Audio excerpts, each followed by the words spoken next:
복을 원하지 않는 분이 혹시 계실까요? 난 복 받기 싫습니다. 그런 분이 계시다면 없죠. 그런 분이 없죠. 네. 있어도 없는 것으로. 그러면 우리가 신앙생활을 하면서 복을 바라는 것은 좋을까요? 안 좋은 걸까요? 왠지 복을 바라자니 내가 기복신앙인가 이런 마음이 들 수도 있는데 복을 바라면서 사는 것은 좋은 겁니다. 그렇죠? 왜냐하면 복이 나쁜 게 아니기 때문에 복이 좋은 거기 때문에 우리가 하나님을 믿으면서 그 복을 구하며 사는 것은 피조물로서 마땅히 구해야 하는 것입니다. 하나님께서 우리에게 베풀어 주시는 복이 아니면 살 수 없음을 아는 것이 피조물의 생활이기 때문에 우리의 신앙생활도 복을 구하며 사는 것이 나쁜 건 아닌 거죠. 그러나 우리가 어떤 복을 복으로 생각하느냐, 이것은 성경을 통해서 배워가는 것이 굉장히 중요합니다. 우리가 구하는 복과 성경에서 구하는 복의 갭을 맞춰가야 하는 거죠. 내가 원하는 복은 여기 이만큼 있었는데 말씀을 통해서 하나님께서 우리에게 주시는 복을 점점 더 가까이 가면서 하나님과 무관했던 복을 구했던 나의 삶이 하나님께서 우리에게 주시는 복으로 맞춰가는 것이 우리의 바른 신앙생활 태도일 겁니다. 오늘은 그 복에 대한 이야기를 함께 하려고 합니다. 에베소서 1장 2절부터 말씀을 통해서 우리가 하나님께 앞에 구할 수 있는 복, 그리고 하나님께서 우리에게 주시고자 했던 복이 무엇인지를 확인하면서 오늘도 하나님 앞에 귀한 말씀을 통해서 우리의 신앙의 삶을 다져가는 시간이 되길 바라면서 말씀을 나누도록 하겠습니다. 이 하나님께서 우리에게 복이라는 것이 중요하기 때문에 성경 전체에서는 우리에게 복 주시는 것으로 많이 얘기하는데 창세기 1장 22절에서는요. 먼저 생물들에게 하나님께서 복을 주십니다. 그래서 창세기 1장이 창조하시는 장면이잖아요. 근데 22절에서 하늘의 새와 바다의 물고기에 대해서 명령하시면서 그들에게 복을 주셨다. 이렇게 얘기해요. 복을 주시며 생육하고 번성해라 라고 합니다. 그러니 하나님께서 새하고 물고기 애들에게도 복을 주신 거예요. 그리고 1장 28절에 가면은 하나님의 형상대로 사람을 지으시고 그들에게 복을 주시며 이르시되, 하나님께서 복 주시는 하나님으로 말씀하시죠.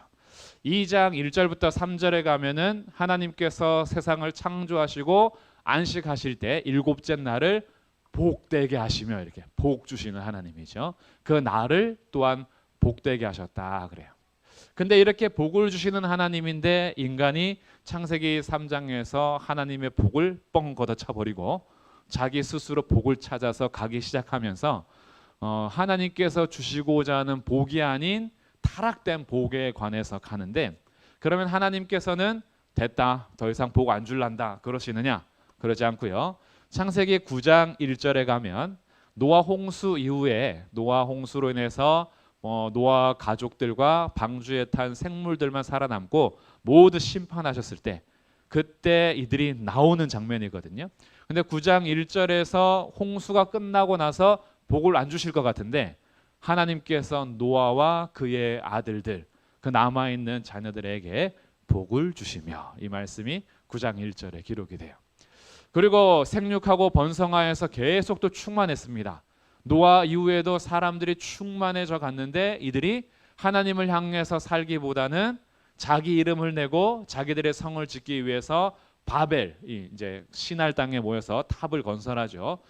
그러고 나서 하나님께서 이 혼란함, 바벨이란 이름을 혼잡하다라고 하면서 흩어지게 하는데, 흩어진 인류에게 그럼 하나님 복을 거두셨느냐? 그러지 않고 창세기 12장 3절에서 아브라함을 부르시면서 너로 말미암아 모든 족속이 복을 얻을 것이다. 그렇죠? 복 주시는 하나님이시라는 거예요. 그러니 우리가 복을 받을 수 없는 상황 속에서도 하나님께서 포기하지 않고 계속해서 뭘 주시는 거냐면 복을 주시고 계시는 거예요. 복을 주신다. 그래서 이 복 주시는 하나님의 성품 그리고 사역 이런 것들을 보니까 하나님께서 우리 가운데 얼마나 이 복을 주시기 위해서 사랑하시느냐 이런 걸 볼 수 있는데, 이 장면이 이어지다가 민수기 6장으로 가면요. 민수기 6장 22절부터 말씀에서 하나님께서 제사장들에게 말씀하시는 장면이 있어요. 자, 이 장면은 이제 가서 찾아보도록 하겠습니다. 민수기 6장 말씀이에요. 구약성경 민수기 6장에서 하나님께서 이스라엘 백성들을 애굽에서 불러내시어 시내 산 앞에서 언약식을 체결하고 하나님의 백성들이 어떻게 살아야 하는지 율법을 수여하며 성막을 명령하시고 이런 장면 속에서 자, 6장 22절부터 여호와께서 모세에게 말씀하여 이르시되 아론과 그의 아들들에게 말하여 이르기를. 아론과 그의 아들들은 제사장들입니다. 그 제사장들에게 이르기를 너희는 이스라엘 자손을 위하여 이렇게 축복해라. 그죠? 이렇게 축복해라. 자, 여기에서 우리가 단어적으로 조금 구분할 것이 있는데 하나님께서는 축복을 하시는 분이 아니라 하나님은 복을 주시는 분이고 제사장들은 복을 주는 주체가 아니라 제사장들은 복을 비는 주체예요. 그렇죠? 그래서 이 축복과 복은 다른 거예요. 축복은 복을 빌다라는 것이고 복을 비는 사람들이 제사장이에요. 그러니까 제사장이 자기에게서 복을 줄 수 있는 게 아닌 거죠. 제사장은 복 주시는 하나님께 어떻게 하는 거예요? 비는 거예요. 구하는 거죠. 하나님 이스라엘 자손들을 복 주세요라고 구하는 것을 축복이라 합니다. 그러니까 우리들도 마찬가지죠. 우리들은 복을 줄 수 있는 주체가 아니에요. 우리들은 축복하는 사람들이죠. 왜냐하면 복을 주시는 분은 누구예요? 하나님. 하나님이 복 주시는 분이지 제가 여러분에게 복을 줄 수 없어요. 이것은 왕과 왕의 대리인을 생각해 보시면 돼요. 왕은 가는 곳마다 백성들이 자기에게 요구하면 어떻게 할 수 있냐 하면 백성들의 요구를 바로 들어줄 수 있어요. 왕이 마음만 먹는다면. 그래 너네들 세금이 너무 과하구나. 내가 바로 세금 정리할게. 이거는 왕이 결정할 수 있는 거죠. 그런데 왕의 대리인은 어떻게 돼요? 세금이 너무 과합니다 했을 때 왕의 대리인이 그렇구나. 내가 그럼 세금 깎아줄게. 이럴 수 없고 내가 그러면 너희들의 청을 왕에게 아뢰게 라고 할 수 있는 거죠. 그게 우리의 위치인 거예요. 하나님은 복을 주시는 왕으로서의 위치고 우리들은 그 왕에게 구할 수 있는 위치인데 하나님께서 그렇게 제사장들을 세웠다라는 거예요. 아론과 그의 아들들에게 이르기를 너희는 이스라엘 자손을 이렇게 축복해라라고 복을 빌도록 하셨는데 축복의 내용들이 24절부터 26절에 나옵니다. 자, 첫 번째 하나님께서 복을 빌라라고 하시는데 첫 번째 하는 것이 여호와께서 너를 지키시고 보호하심인 거죠. 여호와께서 내게 복을 주시고 너를 지키시기를 원한다. 자, 하나님이 복 주시는 당사자이기 때문에 이렇게 첫 번째 복을 주시고 지키시기를 구하는 것이고 두 번째 하나님께서 얼굴을 너에게 비추어 주셔서 하나님의 빛이 너의 가운데 비추어져서 어떻게 해요? 은혜 베푸시기를 은혜를 베풀어 주실 것입니다. 이렇게 축복하는 거죠. 세 번째 하나님께서 얼굴을 너에게로 향하여 드사 하나님이 등 돌리지 않는 거예요. 하나님이 너에게 얼굴을 향하여 드사 어떻게 해요? 평강 주시기를 이렇게 원한다라고 너가 이스라엘 자손들에게 축복해라라고 요청했어요. 그러니까 복의 내용들이 이제 있는 거죠. 하나님의 보호하심과 지키심, 하나님의 은혜 베푸심, 하나님께서 평강 주심 이것이 제사장들에게 축복하라고 하신 복의 내용인 거예요. 그래서 복의 내용들이 무엇인지를 살펴보니까 이 세 가지인데 이렇게 복을 선언할 때에 27절 그들은 이같이 내 이름으로 이스라엘 자손에게 축복할지니 내가 그들에게 복을 주리라. 내 이름으로 너희들이 나의 자손 이스라엘 자손에게 축복하면 그러면 내가 복을 줄 것이다 라고 합니다. 그러니까 이 복은 선언하는 거죠.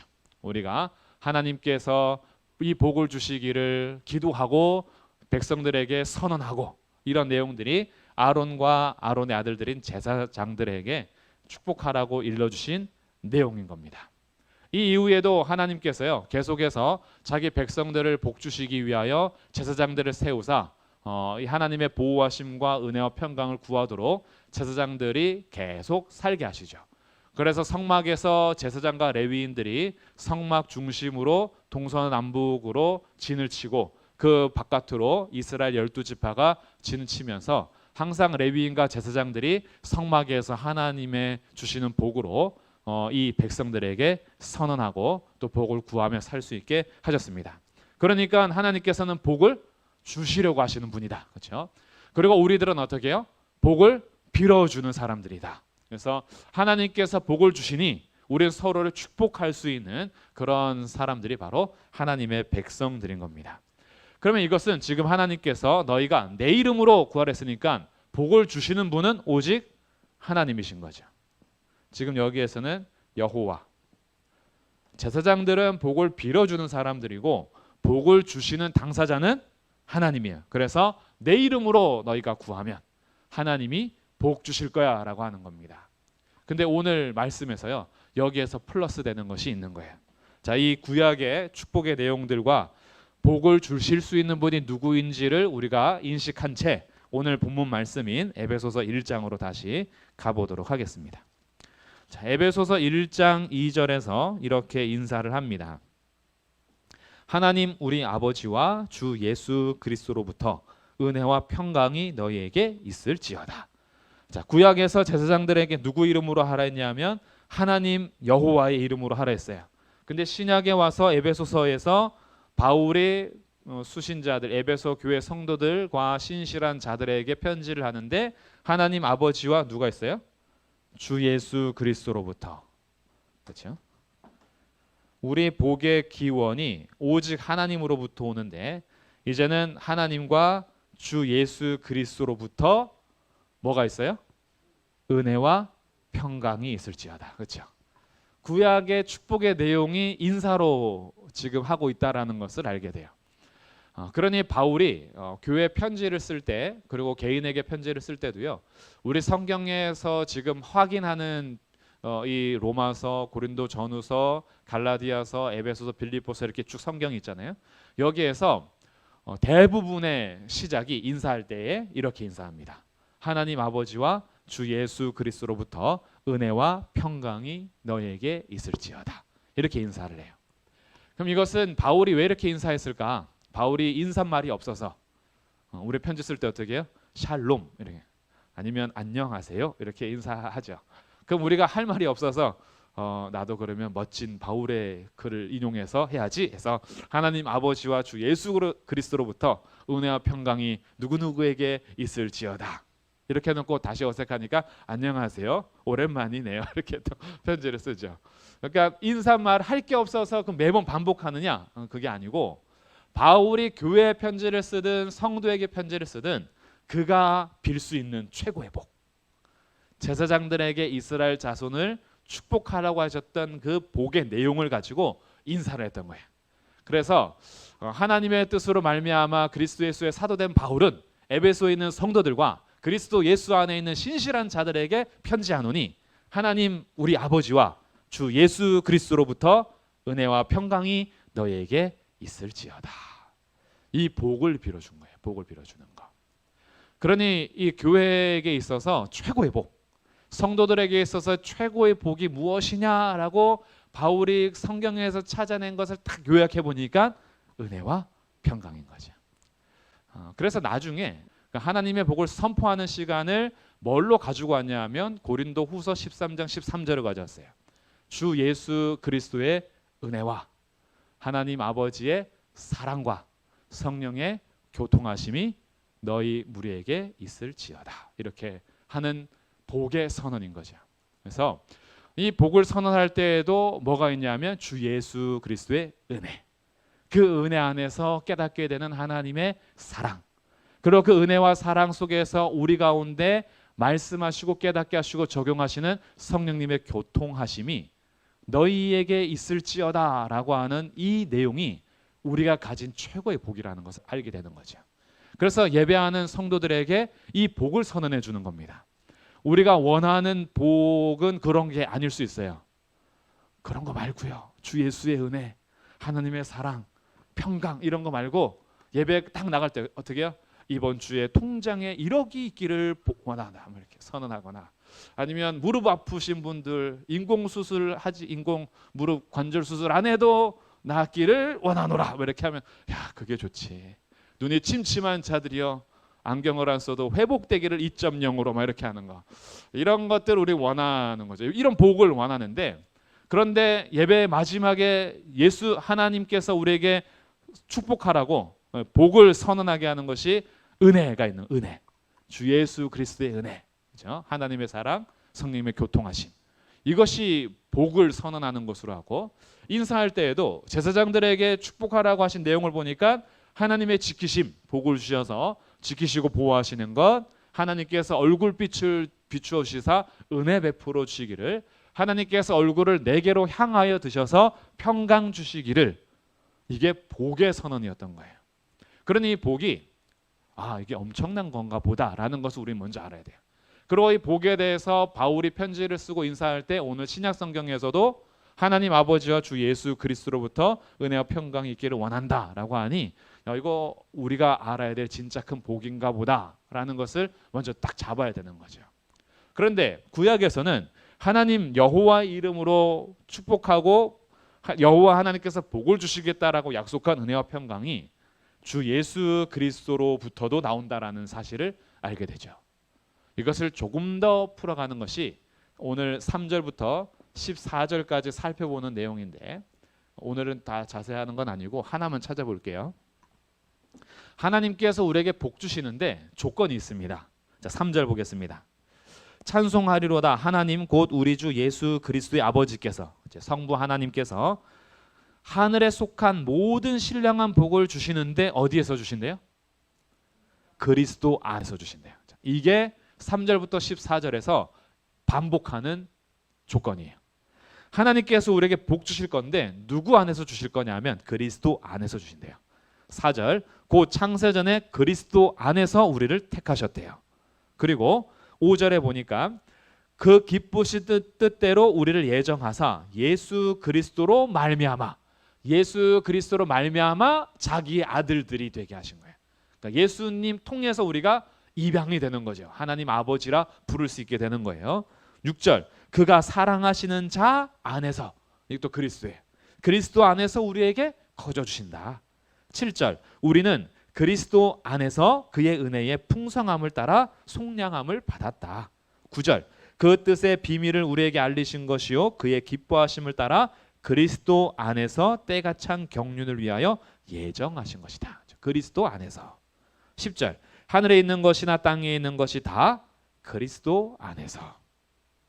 11절 모든 일을 그의 뜻의 결정대로 일하시는 이의 계획을 따라 우리가 예정을 입어 그 안에서, 그리스도 안에서요. 12절 이는 우리가 그리스도 안에서 전부터 바라던. 13절 구원의 복음을 듣고 그 안에서 또한 믿어. 그리스도 안에서. 그러니까 이게 3절부터 14절 안에서 그리스도 안에서라는 것이 지금 맥을 연결해 주고 있는 거예요. 엔 크리스토 인 크라이스트, 이렇게 그리스도 안에서요.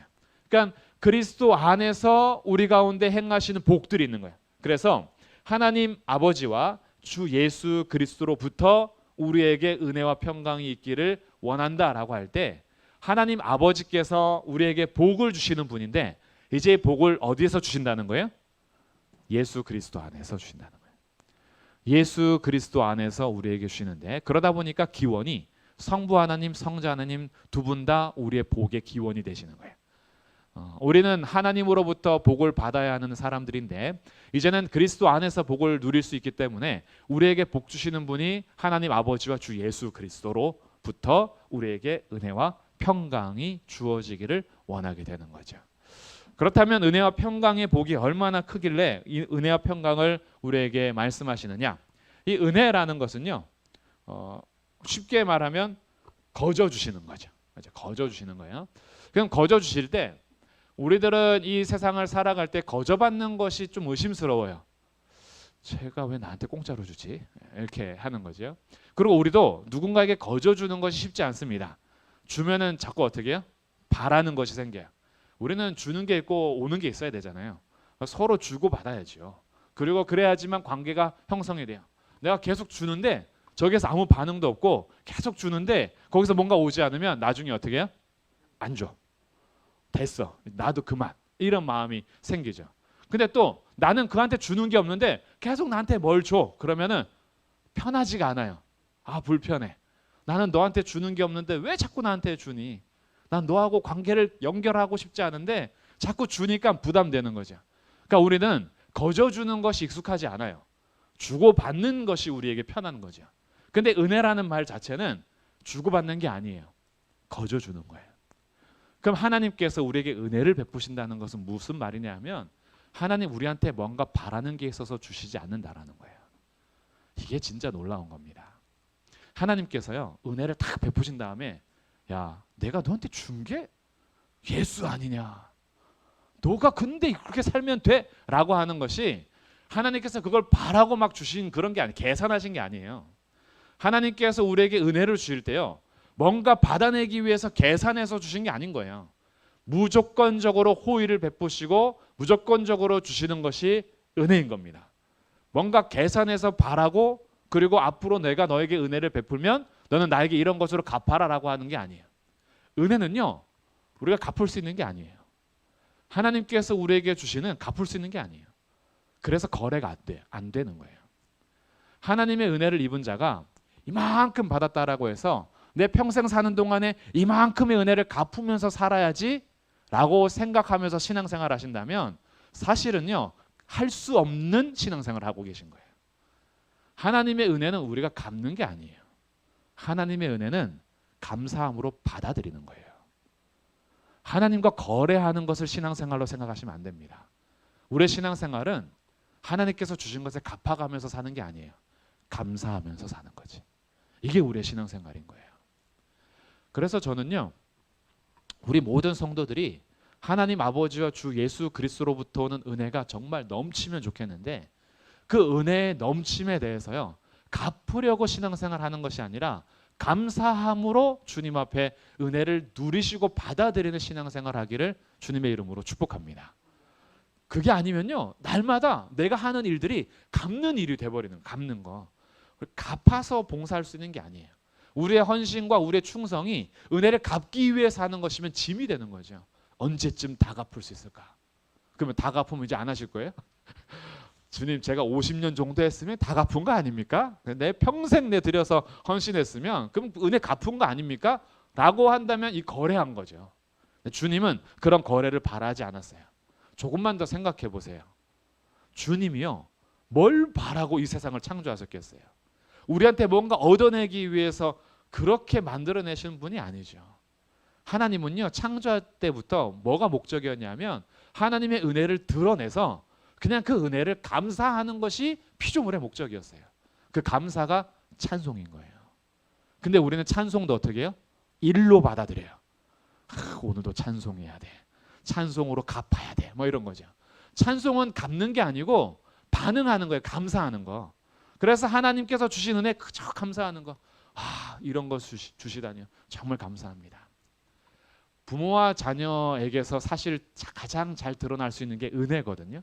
근데 요즘에는 부모와 자녀 속에서도요, 계산하고 갚으라 그래요. 내가 너 진자리 마른 자리 내가 다 가라 하지 않았느냐? 그럼 너도 나중에 나한테 다 갚아라. 뭐 이런 것이 오늘날 계산인 거죠. 근데 사실은 부모님의 은혜를 어떻게 다 갚아요? 갚을 수 없죠. 자녀들이 진짜 바르게 해야 되는 효도는 내가 부모님이 나한테 해준 것을 계산해가지고 부모님이 어렸을 때부터 20살 때까지 나한테 지원해준 돈 계산 다 하고 나한테 투자한 시간 계산 다 해가지고 앞으로 제가 그거 다 갚겠다고. 그래서 물가 상승률에 의해서 그때 1억이었으면 내가 2배로서 2억을 갚겠다 그러면서 계산 다 해가지고 돈을 딱 갖다 주면은 부모님이 잘했다. 너가 은혜를 갚았구나. 그러시겠어요? 그러지 않아요. 시간 계산하고 돈 계산해서 그거 들고 와서 갚았습니다. 이런 관계가 아니고 자녀의 진짜 태도는 부모님의 그 은혜를 감사하는 거죠. 제가 엄마 때문에 살았어요. 제가 아빠 때문에 잘 살았습니다. 저 그때마다 때로는 혼내주시고 때로는 지원해주시고 그게 너무 감사해요. 제가 오늘 존재할 수 있는 건 엄마 아빠의 사랑 때문이었어요. 그게 감사하며 살아가는 반응이지 계산하면서 내가 그러니까 앞으로 나도 몇 년 동안 하겠습니다. 그거는 바른 태도가 아닌 거죠. 근데 오늘날은 은혜를 받아들이지 못하는 시대다 보니까 부모와 자녀 관계 속에서도 은혜를 받아들이는 것이 아니라 계산을 요구하고 계산을 하려고 하는 경우가 많은데 하나님과의 관계 속에서도 이걸 받아들이기가 힘들어하는 것 같아요. 하나님께서는 우리에게요 뭔가 갚아내라고 대가를 지불하라고 해서 은혜를 베풀어 주신 것이 아니고 은혜는 말 그대로 그냥 주신 거예요. 너무 사랑해서 주신 것을 갚으라고 하지 않으십니다. 그래서 우리가 오늘도 인사할 수 있는 최고의 인사가요 하나님의 은혜가 당신에게 있기를 원합니다. 이게 얼마나 놀라운 축복인지 몰라요. 그래서 우리에게 베풀어 주신 그 은혜에 대해서 우리는 하나님을 찬송하는 거예요. 그래서 6절 보시면요. 이는 그가 사랑하시는 자 안에서 우리에게 거저 주시는 바 그의 은혜. 거저 주시는 바도 은혜라는 말 뜻이고 또 은혜도 그 주신 바 영광을 찬송하게 하려는 것이라. 이게 그냥 우리의 반응이에요. 우리에게 주신 것에 대해서 감사하고 찬송하는 것이 우리의 반응이지 은혜를 이만큼 주셨으니까 제가 그럼 갚겠습니다라고 찬송도 일이 돼버리면 안 되는 거예요. 그리고 마찬가지예요. 12절 이는 우리가 그리스도 안에서 전부터 바라던 그의 영광에 찬송이 되게 하려 하심이라. 14절 끝에서도 그의 영광을 찬송하게 하려 하심이라. 은혜에 대한 바른 반응은 하나님께 대해서 감사하는 거예요. 하나님 베풀어 주신 것에 대해서 감사하는 것, 찬송하는 것. 그러니 우리들에게는요 오늘도 하나님의 은혜가 그토록 필요한 거예요. 하나님께서 우리에게 거저 주시는 은혜로 우리가 오늘도 호흡할 수 있는 것이고 하나님께서 우리에게 주신 은혜로 오늘 하루를 버티며 살아갈 수 있는 거예요. 근데 그 은혜가 겨우 살게 하는 것이 아니고요. 하늘에서부터 주시는 은혜는요. 세상 그 어떤 환경과 상황 속에서도 주님께서 주시는 은혜가 훨씬 커서요. 다 이기게 하시는 하나님의 베풀어 주심이에요. 그래서 우리의 뭔가 자격을 보고 우리 행동을 보고 우리가 뭔가 잘하는 것을 싹싹 빌고 태도를 보면서 우리를 택하신 것이 아니고 하나님은 우리를 그냥 택하셨어요. 뭔가 보고 택하신 것이 아니고 우리가 처음부터 우리의 신앙생활의 시작은 은혜로 출발한 거죠. 하나님의 은혜가 아니면 도무지 우리가 여기 왜 있는지 이유와 근원을 찾을 수가 없어요. 하나님 아버지와 주 예수 그리스도로부터는 은혜가 오늘 우리가 여기 있게 한 겁니다. 그래서 그게 인사가 되는 거예요. 얼마나 놀라운 복인지요. 하나님께서 내게로 얼굴빛을 비추어 주셔서 은혜 베풀어 주시기를. 하나님 아버지와 주 예수 그리스도로부터 은혜가 너에게 있기를. 이렇게 축복할 수 있고 인사할 수 있는 건 그리스도 안에서 있는 우리의 존재와 은혜가 얼마나 큰 것인지를 아는 자들이 할 수 있는 인사인 거죠. 그 은혜가 날마다 넘치시기를 축복합니다. 그리고 평강인 것, 평강. 여기서도 마찬가지로 하나님 우리 아버지와 주 예수 그리스도로부터 은혜와 평강이 너에게 있을지어다. 구약에서 민수기에서도 하나님께서 내게로 얼굴을 향하여 드사 평강 주시기를 원한다라고 하잖아요. 이 평강이라는 것은 전쟁이 없는 평화로운 상태를 말하는 게 아니고요. 전쟁이든 평화로운 상태든 상관없이 어떤 환경이든 상관없이 부족함이 없는 상태를 평안이라고 합니다. 부족함이 없는 상태. 그러면 우리들이 이런 생각을 하는 거예요. 과연 이 세상을 살아가는 동안에 부족함이 없을 수 있을까? 어떤 사람은 외모가 괜찮은데 돈이 없어. 어떤 사람은 외모도 괜찮고 돈도 있는데 건강하지 않아. 어떤 사람은 외모도 괜찮고 돈도 있고 건강한데 친구가 없어. 어떤 사람은 외모도 괜찮고 돈도 있고 건강하고 친구도 있는데 내일이 없어. 우리들이 살아가는 모든 삶에는요. 부족함이 있어요. 항상 부족함이 있어요. 그러다 보니까 과연 세상에서 부족함이 없을 수가 있는가? 그러면 또 이렇게 생각할 수 있겠죠. 외모도 있고 건강도 있고 돈도 있고 친구도 있고 내일에 대한 소망도 있으면 어떻게 해요? 그런 사람들이 가만히 보면 만족함이 없어요. 우리들은 항상요. 뭔가 결핍의 상태가 있을 수밖에 없어요. 어떤 집은 정말 자녀가 너무 많아서 평안할 날이 없고 어떤 집은 자녀가 없어서 평안할 날이 없고 어떤 우리 가정에든지 아니면 우리의 성도의 삶에서든지요. 내가 이 세상 가운데 전혀 부족함이 없다라고 생각하시는 분이 혹시 있을지 모르겠어요. 그리스도 안에 있는 분들 말고요. 제가 일반적인 얘기를 하는 거예요. 그런 분들은요. 그리스도 안에 있지 않으면서도 나는 결핍함이 전혀 없어요. 부족함이 없어요 라고 하는 분들은 참된 평안에 대한 지식이 없는 분들이에요. 자기가 벌거벗은 줄도 알지 못하고 눈먼 것도 알지 못하고 자기 영적인 상태가 지옥으로 향하고 가고 있다는 것을 전혀 모르니까 결핍이 없는 거예요.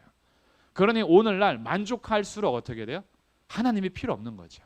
나의 삶에 대해서 부족함이 없다라고 생각하니까 그리스도가 필요 없는 거예요. 그 사람들이 평안한 삶이냐? 아니죠. 자기의 죄를 모르는 사람들인 거죠.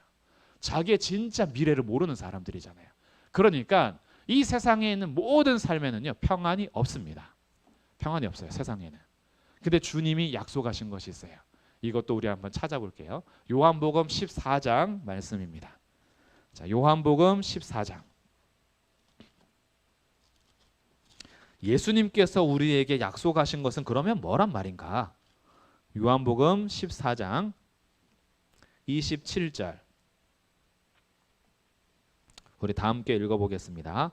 요한복음 14장 27절 시작. 평안을 너희에게 끼치노니 곧 나의 평안을 너희에게 주노라. 내가 너희에게 주는 것은 세상이 주는 것과 같이 아니하니라. 너희는 마음에 근심하지도 말고 두려워하지도 말라. 아멘. 예수님께서 주시는 평안은 뭐하고 다르다고요? 세상이 주는 것과 다르대요. 세상에서 약속하고 주려고 하는 평안과는 전혀 다른, 세상은 알 수도 없고 줄 수도 없는 평안을 예수님이 주시겠대요. 나의 평안을 너희에게 주겠다. 그러니 근심하지 말고 두려워하지 말라라고 하는데, 예수님께서 부활하신 다음에도 요한복음 20장 19절에 제자들을 찾아오셔서 두려워 떠는 제자들에게 말씀하시죠. 너희에게 평강이 있을지어다 라고 말씀하세요. 그러니 예수님께서 주시는 평안이 있는 거예요. 이 평안, 평강, 이게 주님께서 주시는 것이 있는데, 그것은 세상이 알 수도 없고 볼 수도 없고 줄 수도 없는 그런 평안을 주신대요. 주님께서 주시는 평안은 뭐가 부족함이 없냐 하면, 주님께서 주시는 평안은요, 더 이상 목마름이 없어요.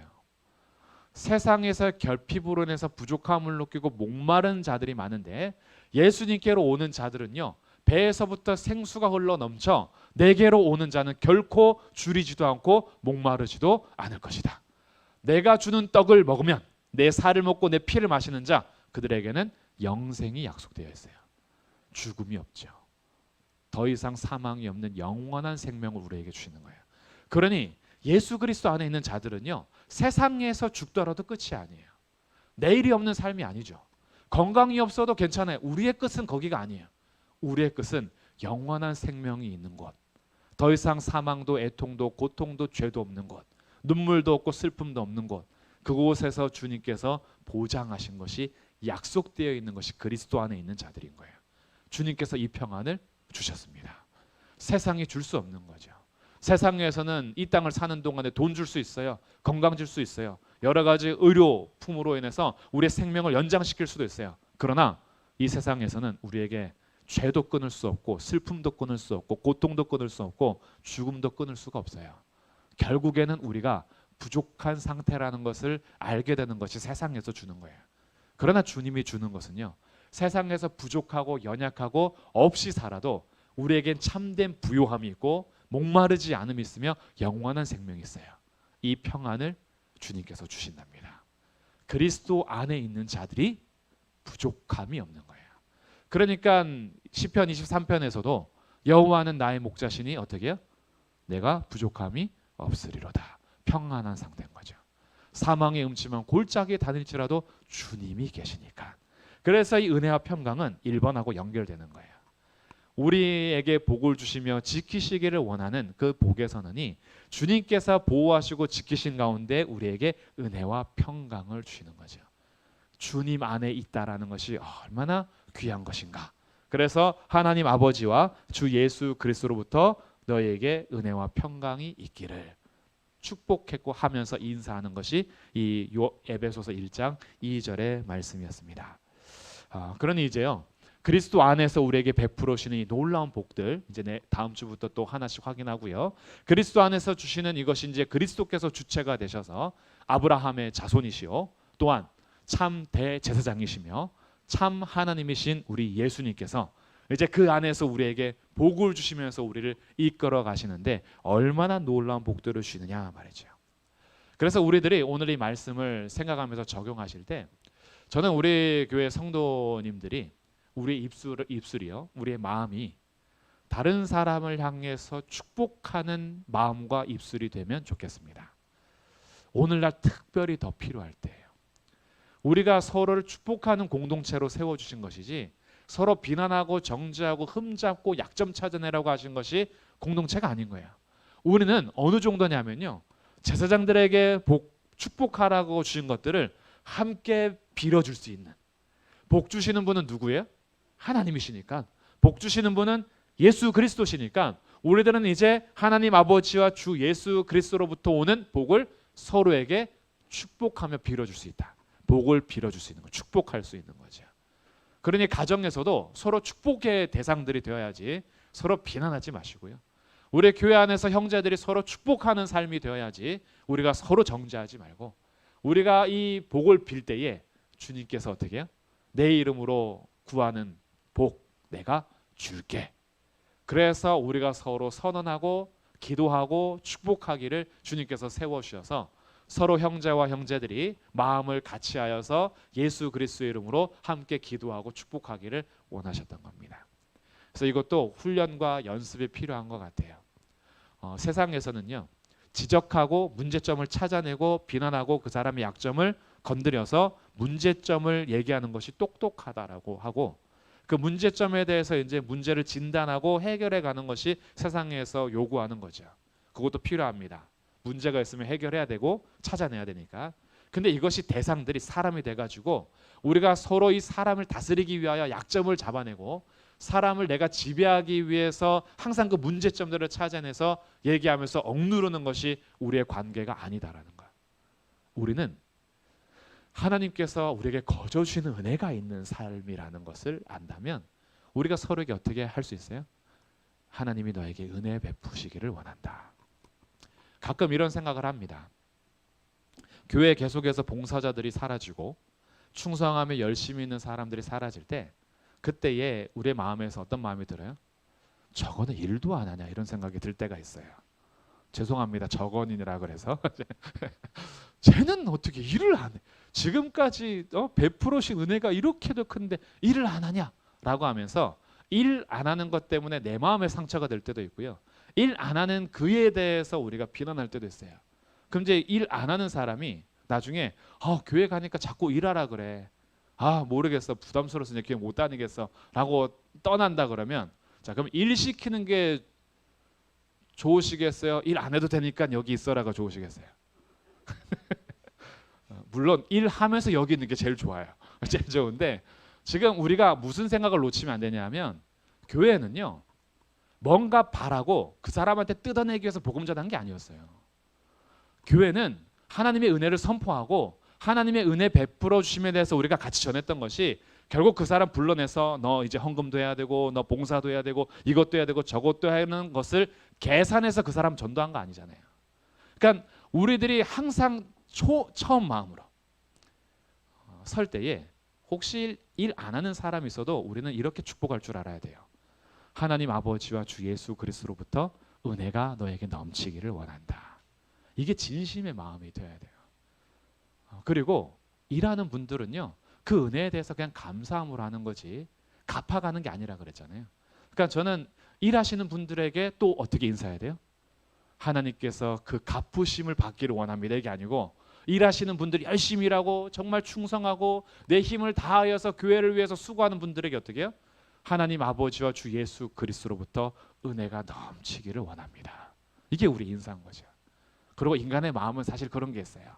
열심히 하는 분들에게 은혜를 더 많이 주셨으면 좋겠어. 이런 마음이 들긴 하지만 우리 모두에게는 사실 은혜는 거저 주신 것이지 은혜를 뭔가 갚아내고 거래하기 위해서 주신 것이 아니다. 그러니 서로를 축복할 수 있는 그런 인사가 되어야 하고, 세상은 우리를 힘들게 하고 두려워하게 하고 초조하게 하고 낙심하게 합니다. 부족함을 항상 보게 하죠. 이런 가운데 우리에게 주시는 평강은 그리스도 안에서 부족함이 없는 하나님과 주 예수님이 나와 함께 하신다라는 것, 그것으로 인해서 참된 평강을 누리게 하십니다.